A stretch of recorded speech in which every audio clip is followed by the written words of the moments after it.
Welcome back to BCN news.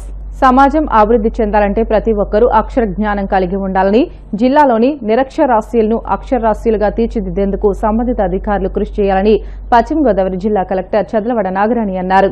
మంగళవారం వయోజన విద్యాశాఖ ఆధ్వర్యంలో భీమవరం ఎంపీడీఓ కార్యాలయంలో MPDOs, MEOs, APMS, municipal commissioners, city mission managers, వయోజన విద్యా సూపర్వైజర్స్ కు నిర్వహించిన జిల్లా స్థాయి అక్షర ఆంధ్ర అక్షరాస్యత 2025-26 పై శిక్షణా తరగతుల ప్రారంభ సభకు జిల్లా కలెక్టర్ చదలవాడ నాగరాణి ముఖ్య అతిథిగా పాల్గొన్నారు. ఈ సందర్భంగా ఆమె మాట్లాడుతూ రాష్ట్ర ప్రభుత్వం నిర్వహించిన కుల గణన ద్వారా జిల్లాలో 15 నుండి 59 సంవత్సరాల వయసు కలిగిన 2,23,911 మంది నిరక్షరాస్యులను గుర్తించడం జరిగిందని, వీరిని 3 భాగాలుగా విభజించి శిక్షణా తరగతులను నిర్వహించడం జరుగుతుందని అన్నారు. ఈ సంవత్సరం తొలి విడతగా 69,392 మందికి ఆగస్టు నుండి ప్రారంభించి మార్చి వరకు అక్షరాస్యత తరగతులు నిర్వహించడం జరుగుతుందని అన్నారు. సాయంత్రం 5 గంటల నుంచి రాత్రి 7 గంటల వరకు తరగతులు జరుగుతాయని అన్నారు. 2029 నాటికి లక్ష్యంగా జిల్లాలో నిరక్షరాస్యులు లేని జిల్లాగా రాష్ట్రంలోనే ప్రథమ స్థానంలో ఉంచేందుకు సంబంధిత అధికారులు నిరంతరాయంగా కృషి చేయాలని అన్నారు. ఈ ప్రోగ్రామ్ అక్షరాస్యత కార్యక్రమం అనేది ఆయనకి హృదయంలో ఉంది. మేము రౌండ్ బ్యాక్ వర్క్ చేసేటప్పుడు కూడా కర్నూలు అక్కడ మేము ఈ కార్యక్రమం చాలా స్పెషల్ గా టేకప్ చేసి అక్కడ ఉన్న పత్రికలు విలేకరుల్ని, తర్వాత లోకల్ డ్వాక్రా మహిళల్ని అందరినీ కూడా ఇన్వాల్వ్ చేసి చాలా భారీ ఎత్తున చేసాము ఈ ప్రోగ్రామ్ ని. అన్ని రకాలుగా ఎకనామిక్ గా ఎంతో ఫార్వర్డ్ గా ఉన్న ఈ మన జిల్లాలో ఇంకా 2,30,000 మంది నిరక్షరాస్యులు ఉండడం అనేది చాలా బాధాకరమైన విషయం. అయితే ఇప్పుడు ఈ అక్షరాంధ్ర కార్యక్రమంలో 15 నుంచి 59 సంవత్సరాల వయసు మధ్యలో ఉన్న 69,000 మందిని ఇప్పుడు ఈ అక్షరాంధ్ర కార్యక్రమంలో మొదటి విడతగా టేకప్ చేసి 2029 నాటికి మొత్తం అందరికీ కూడా అక్షరాస్యత అందించి అందరినీ అక్షరాస్యులు చేసి ఫైనాన్షియల్ లిటరసీ, డిజిటల్ లిటరసీ అన్ని రకాలుగా వారిని ముందుకు నడిపించాలి అనే ఉద్దేశంతో స్టార్ట్ చేసిన ఈ కార్యక్రమాన్ని గవర్నమెంట్ అఫీషియల్స్ ప్రతి ఒక్కరూ దీన్ని, ముఖ్యంగా ఎంఈఓస్, ఎంపీడీఓస్ అందరూ కూడా దీన్ని ముందుండి మరి దీని యొక్క నాయకత్వంలో మన జిల్లాలో దీన్ని సమర్థవంతంగా నిర్వహించాల్సిన అవసరం చాలా ఉంది. అయితే ఎవరైతే ఈ 50 to 59 ఇయర్స్ ఉన్నారో వీళ్ళందరూ ఖచ్చితంగా కొన్ని ఎంప్లాయ్మెంట్స్ లో ఉండే అవకాశం ఉంది. లేకపోయినా కూడా అంత శ్రద్ధ చూపించని పరిస్థితులు అయితే ఉంటాయి. వాళ్ళని మోటివేట్ చేసి ప్రతిరోజు క్లాసెస్ కి అటెండ్ చేయించడం అనేది చాలా కష్టకరమైన పని. అక్కడ వాలంటీర్స్ మీరు ఐడెంటిఫై చేయాలి. ఎడ్యుకేషన్ నుంచి బుక్స్ వచ్చినప్పుడు ఎవరైతే తెలుగు మాట్లాడుతూ ఉంటారో వాళ్ళ తెలుగు పదాలని వెంటనే గుర్తించగలరు. ఆ ప్రాక్టీస్ చేసి కేవలం 10 రోజుల్లోనే వాళ్ళు చదవడం వచ్చేలాగా చేయగలరు. నేను చూసాను కళ్ళారా. అలాగే రాయడం కొంచెం పడుతుంది టైం. కాబట్టి అసలు కష్టమైన పని కాదు. బట్ అత్యంత ముఖ్యమైన విషయం ఇప్పుడు చదువు అంటే తెలుగు చదవడం, రాయడం మాత్రమే కాదు. వాళ్ళు ఎవరైతే లేబర్ ఉంటారు, వెళ్తూ ఉంటారో వాళ్ళందరినీ కూడా మనం మోటివేట్ చేసి దీన్ని చాలా శ్రద్ధగా ఈవినింగ్ క్లాసెస్ అటెండెన్స్ కరెక్ట్ గా ఉండేటట్టు చూడాలి. డైలీ అటెండెన్స్ ప్రాపర్ గా ఉండేటట్టు చూడాలి. అలాగే ఎవరైతే ట్రైనర్స్ ఉంటారో ట్రైనర్స్ కూడా మోటివేట్ చేసి మీరు కూడా కొంచెం ఫోకస్ పెట్టి, ఇక్కడ ఉన్న వాళ్ళందరూ కూడా ఫోకస్ పెట్టి టైం టు టైం అక్కడికి వెళ్తూ ఉంటే, క్లాసెస్ జరిగే చోటకి విజిట్ చేస్తూ ఉంటే ఫ్రీక్వెంట్ గా వాళ్ళకి ఒక మోటివేషన్ ఉంటుంది. దీన్ని ఈ ప్రోగ్రామ్ ని సక్సెస్ఫుల్ గా కంప్లీట్ చేయడానికి ఉంటుంది. మీ అందరూ కూడా ఆ విధంగా సహకరించి ఒక మంచి ప్రోగ్రెస్ జిల్లాలో తీసుకురావడానికి కృషి చేస్తారని. ఆంధ్రప్రదేశ్లో ఆర్థిక విధ్వంసానికి కారణమైన జగన్ ట్వీట్లు పెట్టడం విడ్డూరంగా ఉందని మంత్రి పయ్యావుల కేశవ్ అన్నారు. ఎన్టీఆర్ జిల్లాలోని నందిగామలో స్థానిక ఎమ్మెల్యే తంగిరాల సౌమంతో కలిసి పలు అభివృద్ది పనులకు మంత్రి పయ్యావుల శంకుస్థాపన చేశారు. అనంతరం ఆయన మీడియాతో మాట్లాడుతూ వైసీపీ హయాంలో చేసిన అప్పులు తీర్చడానికే కొత్త అప్పులు చేయాల్సి వస్తుందని ఆగ్రహం వ్యక్తం చేశారు. ఈ రాష్ట్రంకి మరింత సమయం పడుతుంది అనేటువంటి ఈ సందర్భంగా చెప్పాలి.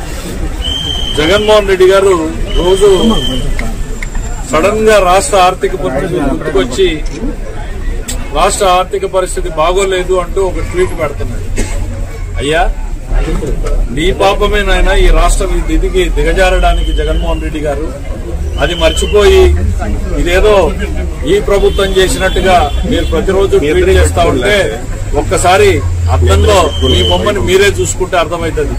ఈ రోజు రాష్ట్రం అనుభవిస్తున్నటువంటి కష్టాలకి నష్టాలకి కారణం మీరే జగన్మోహన్ రెడ్డి గారు. ఈ ఆర్థిక విధ్వంసానికి పాపానికి కారణం మీరు తీసుకున్నటువంటి నిర్ణయాలు. మీరు గతంలో దాదాపు 10 లక్షల కోట్లకు చేరినటువంటి అప్పు, 1,14,000 కోట్ల రూపాయల బకాయిల్ని మీరు పెట్టిపోయారు. 1,14,000 కోట్ల బకాయిల్ని పెట్టిపోతే దశల వారీగా మేము చెల్లించుకుంటూ వస్తా ఉన్నాం. ఎంప్లాయీస్ బకాయిలు ఇంకా ఉన్నాయి. పోలీసు లీవ్ ఎన్కాష్మెంట్ ఇవ్వనటువంటి పరిస్థితి వచ్చింది. పిఎఫ్లని మీరు వాడేసినటువంటి పరిస్థితి వచ్చింది. శ్రీనిధి ఫండ్స్ ని డైవర్ట్ చేసినటువంటి పరిస్థితి వచ్చింది. అన్ని అరాచకాలు ఎంత స్థాయిలో జరిగాయి అనంటే భారతదేశంలో రిపోర్టు తయారు చేస్తే అప్పు తీసుకోలేనటువంటి పరిస్థితికి చేరుకున్న ఏకైక రాష్ట్రం ఏంది అనంటే ఆంధ్రప్రదేశ్ అనేటువంటి తేల్చి చెప్పినటువంటి పరిస్థితి. ఈ నిర్వాకం మీది కాదా? ఈ పాపం మీది కాదా జగన్మోహన్ రెడ్డి గారు? చెడిపోయినటువంటి రాష్ట్రాన్ని నిలబెట్టేటువంటి ప్రయత్నం చేస్తోంది చంద్రబాబు నాయుడు గారి ప్రభుత్వం. ఎన్ని రకాలు 95 కేంద్ర ప్రభుత్వ పథకాలను ఆపేసింది మీరు కాదా? ఆ 60% వాడేసింది మీరు కాదా? ఇవాళ మేము ఆ 60% ప్లస్ 40% 100%. గవర్నర్ను జగన్ మాజీ సీఎం హోదాలో అధికారికంగా కలిశారా లేక వ్యక్తిగతంగానా అని టీడీపీ పొలిట్ బ్యూరో సభ్యుడు వర్ల రామయ్య ప్రశ్నించారు.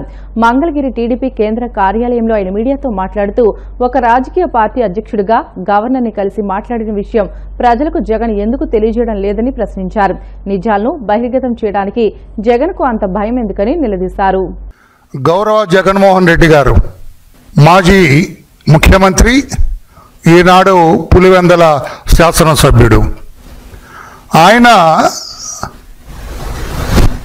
గవర్నర్ గారిని కలిశారు ఒక అరగంట క్రితం. వారి పార్టీ నాయకులతోటి వారి శ్రీమతితో కూడా కలిసినట్టుగా విన్నాను. స్క్రోలింగ్ ఎక్కడో చూశాను నేను.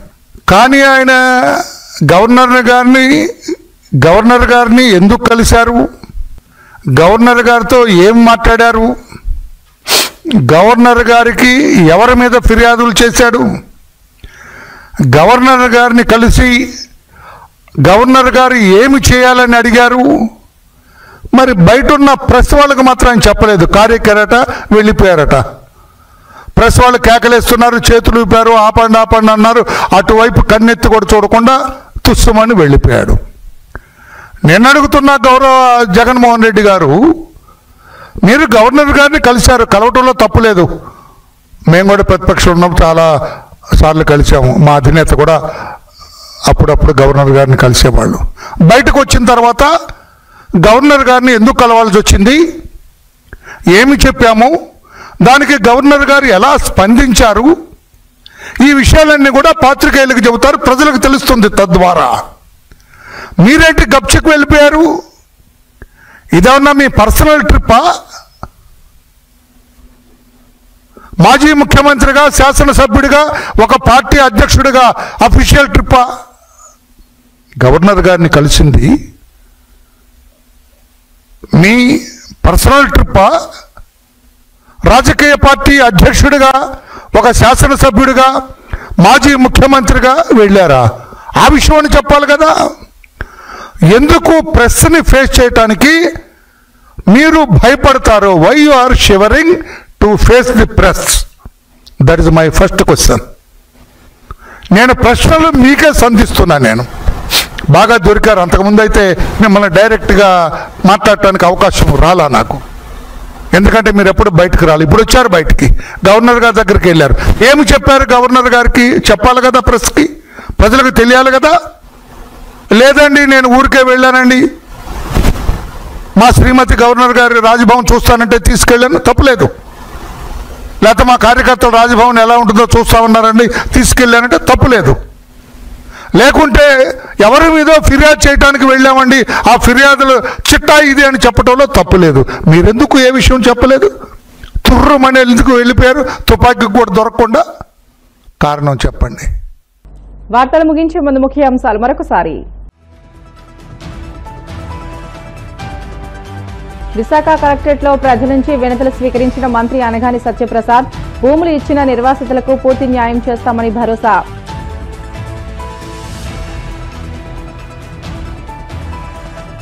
పట్టణంలో అభివృద్ధి పనులను వేగవంతం చేయండి.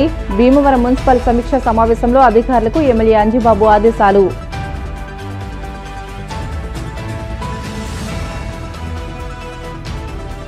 జిల్లాలోని నిరక్షరాస్యులను అక్షరాస్యులుగా తీర్చిదిద్దేందుకు సంబంధిత అధికారులు కృషి చేయాలి. పిలుపునిచ్చిన పశ్చిమ గోదావరి జిల్లా కలెక్టర్ నాగరాణి. ఆర్థిక విధ్వంసానికి కారణమైన జగన్ ట్వీట్లు పెట్టడం విడ్డూరంగా ఉందన్న మంత్రి పయ్యావుల. వైసీపీ హయాంలో చేసిన అప్పులు తీర్చడానికి కొత్త అప్పులు చేయాల్సి వస్తుందని ఆగ్రహం. ఇవి ఇప్పటివరకున్న బులెటిన్లోని అప్డేట్స్. మరిన్ని వార్తల కోసం BCN digital YouTube channel, Facebook పేజీని ఫాలో అవ్వండి. అప్డేట్ వార్తల కోసం ప్లీజ్ డూ సబ్స్క్రైబ్.